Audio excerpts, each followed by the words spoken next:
Coming up, a fresh take on a literary classic. A cozy mystery set in modern San Francisco. Plus our distraction of the week.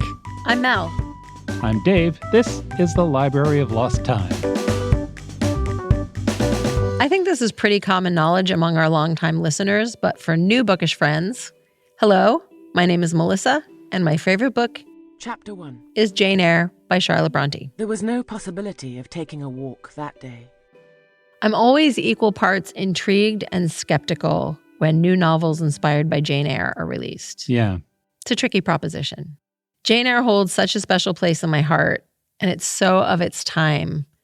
I think it's very difficult to retell the story with modern sensibilities. But authors who love the original keep trying. And the new book, Jane and Edward by Melodie Edwards, is getting some good buzz. Okay. So I am willing to give it a go. In this modern retelling, Jane is a former foster kid. When the book opens, she's working as a waitress in a suburb of Toronto. For anyone who's ever worked in food service, the first chapter is great. There is a long diatribe about how terribly picky customers can be, and it does a great job establishing this new Jane's voice. In the Bronte version, Jane changes her lot by becoming a governess. In this one, she accepts a job as a legal assistant at the distinguished law firm of Rosen, Hayth, and Thornfield.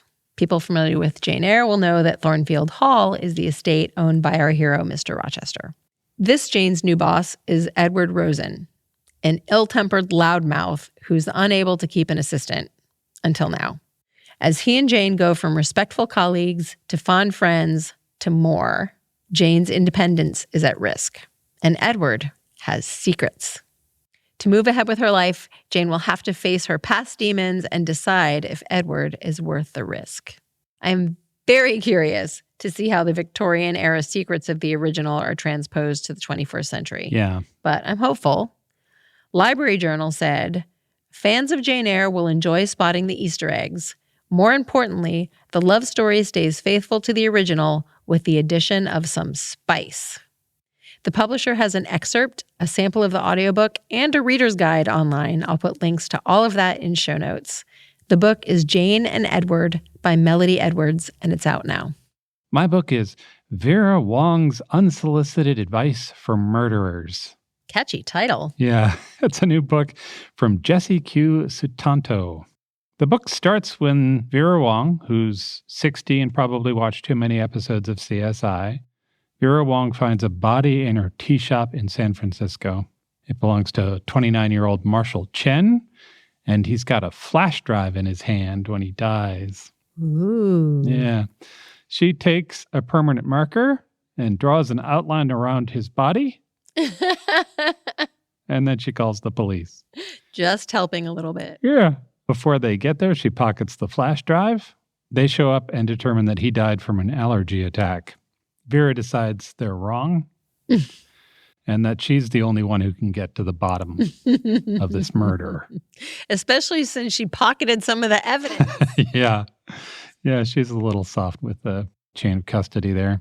One of her investigative techniques is to have suspects come over for tea. She becomes friends with them even as she continues to believe that one of them killed Marshall. Reviews are calling this a sweet, amusing, cozy murder mystery. A few of the reviews I read called out the food descriptions in this book, which was endearing. Dumplings and barbecue beef make an appearance. It sounds like the perfect book for a lazy weekend. It's Vera Wong's Unsolicited Advice for Murderers by Jessie Q. Sutanto, and it's out now. And now our distraction of the week. Okay, so this week I went down a rabbit hole of punctuation. That perked up my ears. This journey started out with a Washington Post article. The article is called, "Sometimes It's Too Much, but the exclamation point has a point." The article is about the exclamation point. The author's name is Florence Hazrat. She's a writer and researcher. She lives in Berlin. In the Washington Post article, she writes, "For the last 3 years, I've been studying the history of the exclamation point. And over the course of my research, which began with a study of parentheses, time and again I have come across flack against the exclamation point. I began to wonder whether the exclamation point was really as, quote, breathless, almost childish as the Penguin Guide to Punctuation says it is. I read on, hoping someone would publish a manifesto in defense of the poor, abused Mark, but couldn't find anything. So that someone turned out to be me. I love that this all started with studying parentheses. Yeah. First, I want to point out that the phrase, which began as a study of parentheses, is delightful both because of the idea and because the phrase itself appears in parentheses. Perfect. The article goes on to talk about the history of the exclamation mark. It turns out it's only 700 years old, which makes it almost half as old as some of its brothers. Aristophanes was a big fan of the period back in 400 BC, for instance.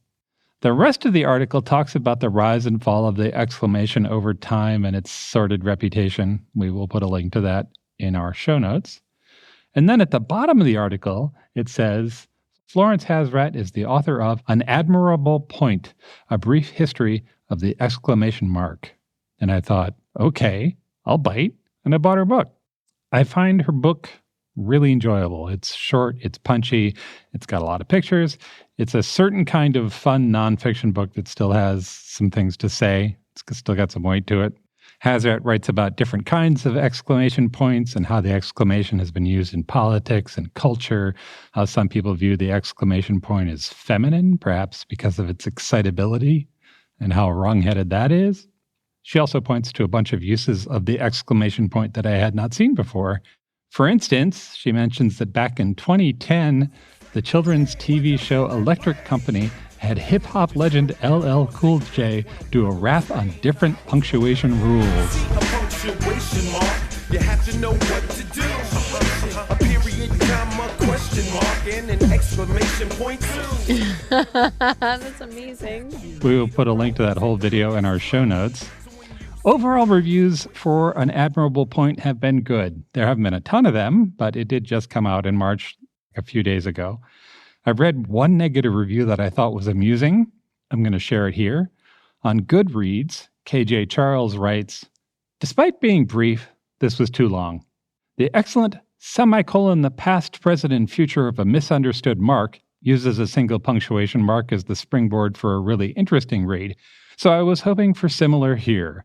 But this is very repetitive, doesn't go deep, and basically lacks sufficient material. It would have made a good article. Possibly the exclamation mark is just duller than the semicolon. No. No. What an ending.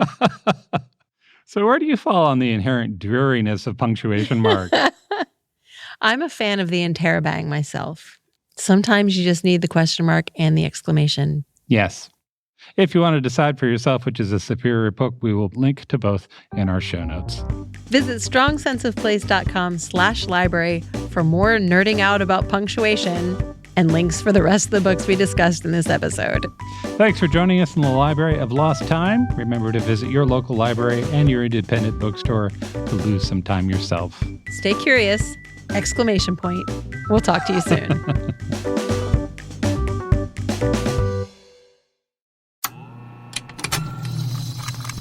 I don't have much time.